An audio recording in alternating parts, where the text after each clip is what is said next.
Presidenti i Republikës së Shqipërisë Bajram Begaj ka marrë pjesë në sesionin pranveror në Asamblenë Parlamentare të NATO-s që këtë vit po zhvillohet në Dayton të Shteteve të Bashkuara të Amerikës në 30 vjetorin e marrëveshjes që i ka dhënë fund konfliktit në Bosnjë dhe Hercegovinë. Gjatë fjalës së tij, presidenti Begaj rikonfirmoi mbështetjen e Shqipërisë ndaj marrëveshjes së Daytonit dhe integrimin euroatlantik të Bosnjës dhe Hercegovinës, duke nxjerrë në pa përpjekjet ndërkombëtare për shuarjen e konflikteve.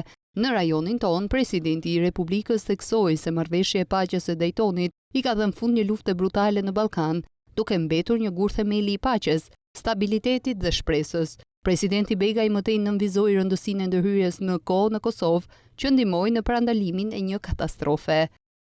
Shtetet e Bashkuara të Amerikës luajtën një rol historik në sigurimin e paqes 3 dekada më parë.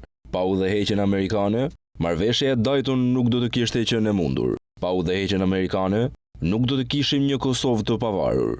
Për më tepër, rajoni ynë nuk do të kishte arritur stabilitetin e tij aktual pa angazhimin e qëndrueshëm të SBA-s. Shqipëria riafirmon angazhimin e saj të fortë ndaj vlerave thelbësore të demokracisë, duke e promovuar paqen, sigurinë, stabilitetin, zhvillimin e qëndrueshëm ekonomik dhe marrëdhëniet e fshinjësisë së mirë. Ne shqiptarët e nderojmë dhe e vlerësojmë thellësisht miqësinë tonë me Shtetet e Bashkuara dhe jemi të përkushtuar ta forcojmë atë për brezat që do të vinë. Presidenti i Republikës vlerësoi gjithashtu angazhimin e vazhdueshëm të Shteteve të Bashkuara të Amerikës, NATO-s dhe Bashkimit Evropian në rajonin e Ballkanit Perëndimor, ndërsa shprehu për kushtimin si antar Aleancës Euroatlantike për të forcuar solidaritetin, unitetin dhe kohezionin e NATO-s. Përballë sfidave të reja me të cilat përballet Ballkani pas luftës në Ukrainë, presidenti Begaj bëri thirrje për bashkëpunim mes aleatëve dhe për transformimin e tyre në mundësi, shpresë dhe unitet.